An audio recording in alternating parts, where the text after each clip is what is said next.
देख रहे हैं कि शेयर बाजार की चाल आगे कैसे रहने वाली है, कौन कौन से फैक्टर यहाँ पे प्रभावित करेंगे और अगले हफ्ते रिजल्ट सीजन की शुरुआत में होने वाली है, तो इस पर काफ़ी चर्चा अब तक हो चुकी है। लेकिन ब्रेक पे जाने से पहले हमने एक मुद्दा छेड़ के रखा था कि महंगाई बढ़ने का खतरा जो है अब यहाँ पे टल गया है। इसको किस सेक्टर के लिए एक वरदान मान के चला जाए, ये आप चारों मेहमानों से पूछूंगा। शुरुआत में करना चाहूंगा अभिषेक अग्रवाल साहब से।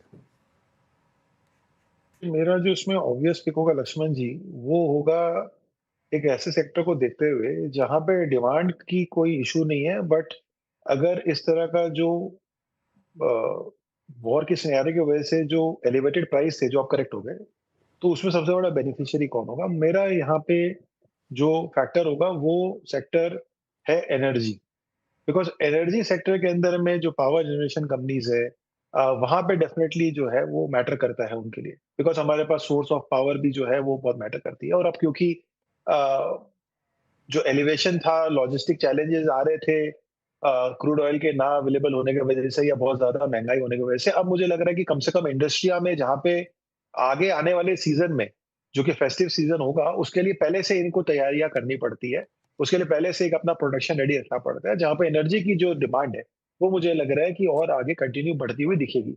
और वहाँ पे एनर्जी वाली कंपनियों में जो करेक्शन अभी आया है, वो मुझे लगता है कि एक अच्छा हमारे लिए अपॉर्च्युनिटी हो सकता है देखने के हिसाब से, क्या बाय करना है। ऑफ कोर्स इसमें मैं ऑयल मार्केटिंग कंपनीज को नहीं काउंट करूंगा, क्योंकि वहां तो आप बहुत ज्यादा पॉजिटिव आउटकम नहीं देखेंगे बिकॉज ऑफ द गवर्नमेंट की इंटरवेंशन की रिकवरी वजह थी। से, जहाँ पे हाँ। बट अदरवाइज अगर हम बाकी इसे एक एक्सेप्शन बना लें, तो फिर बाकी काफी जगहों पे मुझे लग रहा है स्कोप है जहाँ एविडेंट कंपनीज आपको मिल सकती है जो ऑब्वियस बाइज है। पंकज जैन साहब, इन्फ्लेशन का खतरा टला, कहाँ मौका? देखो लक्ष्मण जी, एक तो हमें ये नहीं भूलना चाहिए कि बिल्कुल इस बात को हमारे को ब्रश ऑफ नहीं कर देना चाहिए कि अब वॉर का सिनेरियो बिल्कुल ख़त्म हो गया। We are now in a very peaceful kind of scenario और ग्लोब में अब सब कुछ अच्छा ही अच्छा है, ऐसे नहीं बोलना चाहिए, क्योंकि हमें सच्चाई नहीं ये है भूलना पंकज चाहिए जैन कि साहब जो की भी तीन दरअसल चार मेन प्लेयर्स। सब इस चीज को समझते हैं, लेकिन अब कोई मैं सोचना भी नहीं मैं चाहते। इतना बुरा हाल मैं देख मैं लिया है ना मैं लोगों मैं ने, याद नहीं नहीं नहीं करना नहीं चाहते। नहीं नहीं नहीं नहीं नहीं देखो देखो, one has to be optimistic in life, होना भी चाहिए, और वन हैज टू बी पर रियलिस्टिक प्रैक्टिकल इन होना लाइफ। चाहिए। हमें नहीं भूलना चाहिए जो वॉर रिलेटेड जो भी तीन चार बड़े प्लेयर्स थे, I think at end of the day all these players are pretty unpredictable, चाहे वो यूएस हो, चाहे वो इसराइल हो, चाहे वो ईरान हो, या वो बाकी भी हो। और हमारे को नहीं भूलना चाहिए एक और ऊपर एक और वॉर चल रही है जो कि थोड़ी सी बढ़ती जा रही है, यूक्रेन रशिया में। सो आई थिंक, और मार्केट में एक एक एक लाइन ऑफ थिंकिंग ये भी चलती है कि यूएसए का रवैया टिल अबाउट नवंबर, जहाँ पर मिड टर्म इलेक्शंस होने हैं, वो एक डिफरेंट हो सकता है, एंड पोस्ट नवंबर रवैया दूसरा हो सकता है। So there many issues, monsoon related एक और इश्यूज इंडिया में चल रहा है। ठीक है, पिछले एक हफ्ते में मानसून इंप्रूव हुई है। सो आई थिंक बिल्कुल टू एक्सपेक्ट कि अब हम we are are car is moving on a smooth road. I think इस चीज़ को नहीं भूल मद्देनजर नहीं लाना चाहिए। I think dips and ups will come, keep happening, but on a positive side scenario अब ऐसा लग रहा है, चाहे वो टेक्निकल्स हो, चाहे वो फंडामेंटल्स हो, जिस तरह से एग्रेशन फ्रॉम गवर्नमेंट है, जिस तरह से वॉर में थमा हुआ है, सारे प्लेयर समझ गए हैं कि वॉर इज नो सोल्यूशन, सब थक गए, everybody wants to end the war scenario. और हमारे जिस तरह से अब एफआई का रवैया टुवर्ड्स इंडिया, ऐसा लग रहा है कि we are moving on a much aggressive part towards rise in Nifty. अगर मेरे को ये चूज करना हो, जैसे हम करीब 24,200-300 पे निफ्टी हैं, कि whether on a fast forward basis in next 6 months we are moving towards 26,000 या समथिंग क्लोजर टू दैट, या बीच में कहीं पर 22,000 का भी डिप आ सकता है। I think chances of moving towards 2550 26,000 are much higher than a major correction. और इस चीज को मद्देनजर रखते हुए I think it's a buy on dips market, it's a buy on strategy market.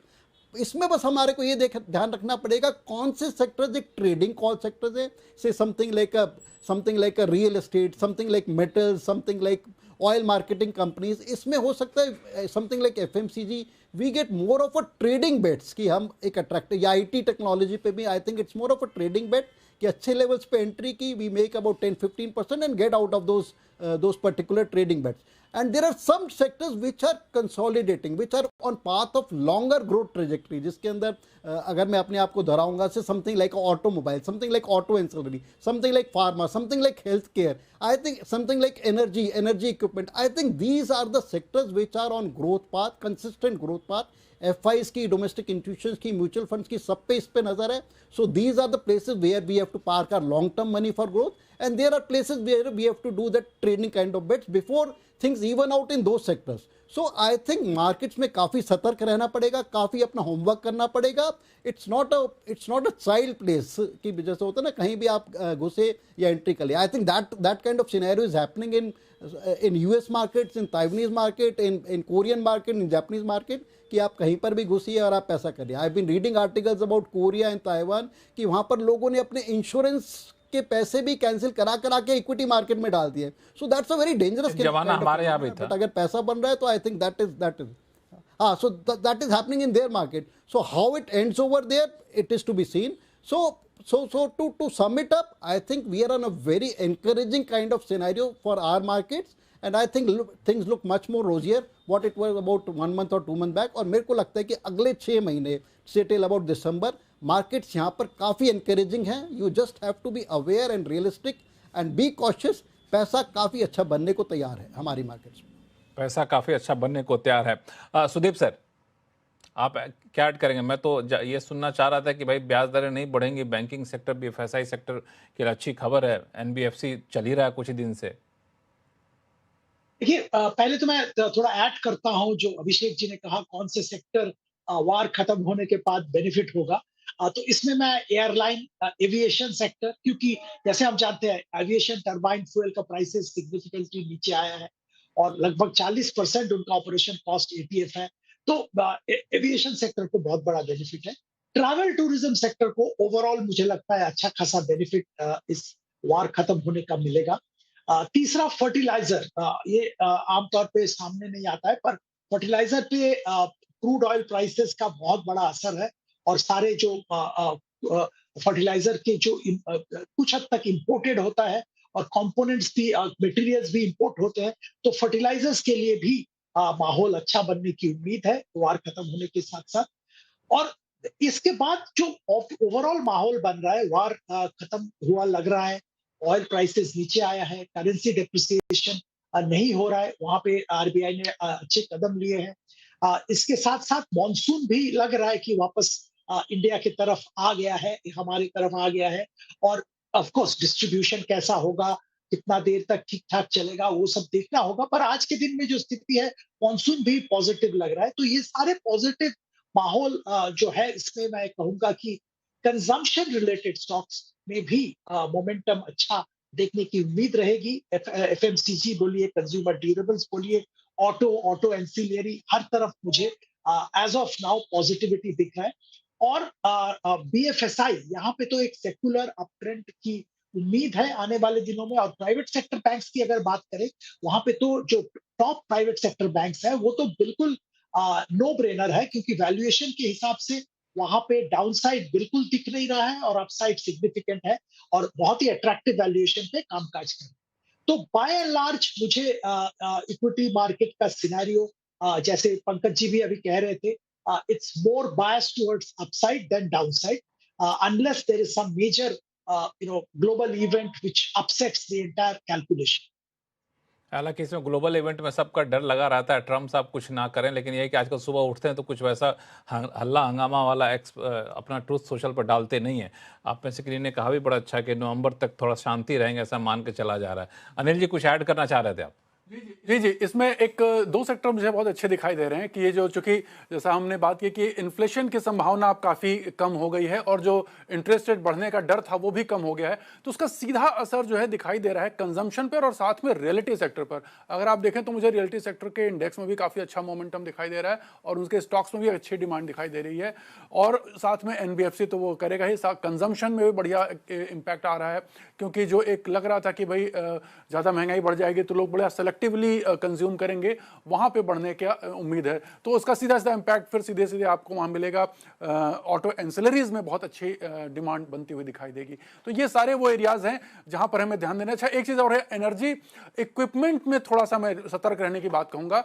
Energy sector तो ठीक है, लेकिन एनर्जी इक्विपमेंट में अभी अभी एक जो न्यूज हुई है कि भाई हम चाइनीज जो पार्टिसिपेंट्स हैं उनको अलाउ कर दिया गया है, तो भेल को छोड़ के बाकी सबके लिए बड़ा नेगेटिव है इस वजह से जो है। लेकिन ये एनर्जी जो जनरेशन वाली कंपनीज हैं, जो एनएचपीसी हो गई या और भी जो बड़ी बड़ी कंपनीज, जो एनटीपीसी हो गई, इनको इक्विपमेंट्स अब अच्छे और सस्ते दामों पे मिलेंगे, तो वो उनके लिए पॉजिटिव होगा। वहां पे आपको इसका एक पॉजिटिव रिजल्ट अभी आने वाले समय में दिखाई देगा। तो ये एक ट्रेडिंग कॉस्ट के रूप में बहुत बढ़िया एक अपॉर्चुनिटीज मिलेंगी। और इक्विपमेंट कंपनियां जो हैं, जो तेजी देखने को मिली थी, वो थोड़ा सा ठंडा रहेंगे एकदम। अभी मार्केट उनको रिएक्ट कर भी रहा है। केवल भेल, चूंकि भेल देखिए गवर्नमेंट प्रोटेक्टेड है और उसके साथ ऐसी चीजें नहीं होंगी, तो वहां पर भेल अभी भी पॉजिटिव बना हुआ है। उसके अलावा जो बाकी हैवी इक्विपमेंट कंपनीज हैं जो पावर सेक्टर के लिए इक्विपमेंट बनाती हैं, उनमें बड़ी तगड़ी गिरावट देखने को मिली है। आज भी काफी उसमें सेलिंग हुई है। और उनके रिवर्स में अगर हम जाते हैं, तो जो उन इक्विपमेंट्स को यूज करती हैं उनके लिए बड़ा अच्छा एक फायदे का सौदा आने वाले समय में मिलेगा। सस्ता और अच्छा इंटरनेशनल क्वालिटी का उनको इक्विपमेंट मिलेगा। और जो स्कैरसिटी थी इक्विपमेंट की, कि साहब मजबूरी थी कि बस इसी क्वालिटी का इतना ही लेना है, वो मजबूरी खत्म हो जाएगी। सेक्टर और है, चूंकि आपने पावर इक्विपमेंट की बात करी, तो सेक्टर स्पेसिफिक मेटल सेक्टर और दूसरा एफएमसीजी सेक्टर। तो मेटल सेक्टर में जो थोड़ा सा जो रैली गिरा है, इसको कैसे देखा जाए अग्रवाल साहब? देखिए, मेटल सेक्टर के अंदर में आप बहुत ज्यादा इस पे प्ले इसलिए नहीं कर सकते बिकॉज ये अब इन दिनों में कुछ सेक्टर्स में ही ये यूज होने वाला है, राइट। अभी अगर जैसे हमने आईटी की बात कर ली, पावर जनरेशन की बात कर ली, तो यहाँ पे इसका डायरेक्ट एंड यूज नहीं है। दूसरी बात है कि इंटरनेशनल कमोडिटी प्राइस की डायरेक्शन के बेसिस पे ये तय होता है कि भाई किस तरह से जाएंगे। तो मेरा ये देखना है कि इसमें जो चुनिंदा बड़े लार्ज प्लेयर्स हैं, वो एक सेफर बेट है अपने पोर्टफोलियो में रखने के हिसाब से। हालांकि अगर हम इसे देखें तो अगेन ये थोड़ा सिक्लिकल होता है, और मैं जनरली सिक्लिकल कंपनीज अवॉइड करता हूं अपने खुद के प्रेफरेंस ऑफ इन्वेस्टमेंट के पॉइंट ऑफ व्यू से। तो यहाँ पे मैं बहुत ज्यादा ये तो नहीं कहूंगा कि मैं कोई बहुत ज्यादा बुलिश हूं, बट हाँ ये है कि इंटरम में क्योंकि करेक्शन आया और अब वहां से कुछ चीजें ईज आउट हो रही है, तो कुछ फायदा तो डेफिनेटली आप एक्सपेक्ट कर सकते हो एज अ बाउंस बैक इस सेक्टर के अंदर। अनिल जी कुछ इशारा कर रहे थे। जी, मेटल को लेकर के जैसे हमने देखा कि पिछले कुछ समय में बहुत बढ़िया उसने रन दिया, अब थोड़ा सा एक कूल ऑफ मोड में है।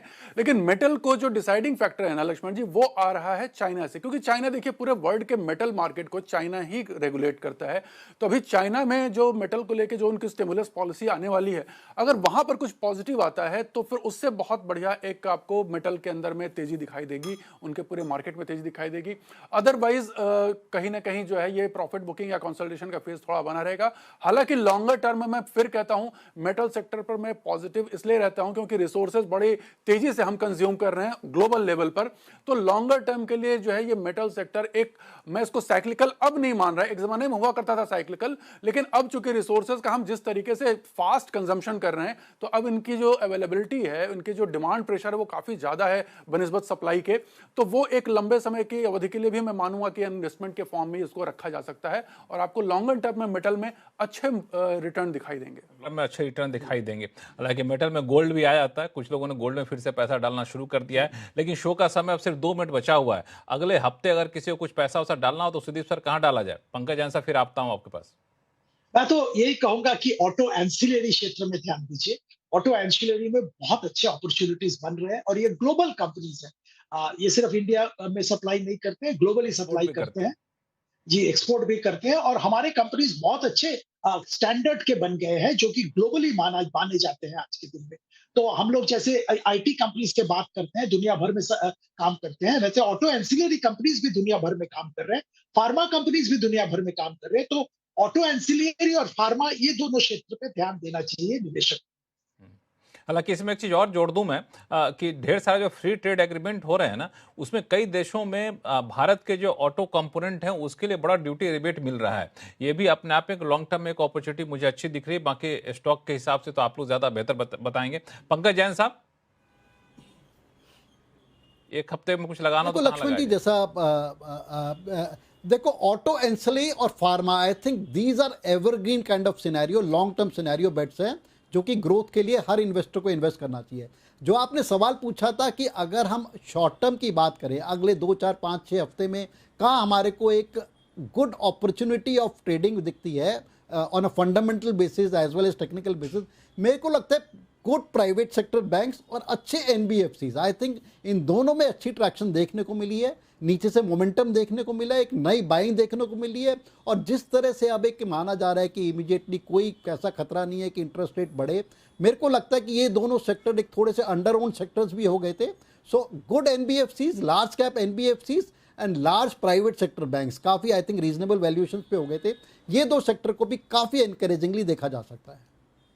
हालांकि आप लोगों ने अलग अलग सेक्टर की बात की, लेकिन मुझे अभी भी अब शो खत्म करते करते एक ही लाइन याद आ रही है जो अभिषेक अग्रवाल साहब ने जो उठाया था और बाकी लोगों ने कुछ हद तक सपोर्ट भी किया था कि एफआईज का जाना थोड़ा सा कम हुआ है, आने के संकेत मिल रहे हैं, तो जब आने शुरू करेंगे तो हो सकता है बाकी सारे सेक्टर में रौनक फिर से लौटने लगेगी। और इसी नोट के साथ हम लोग शो को यहीं खत्म करते हैं। आप सभी मेहमानों का बहुत बहुत शुक्रिया अपना कीमती समय निकालने के लिए।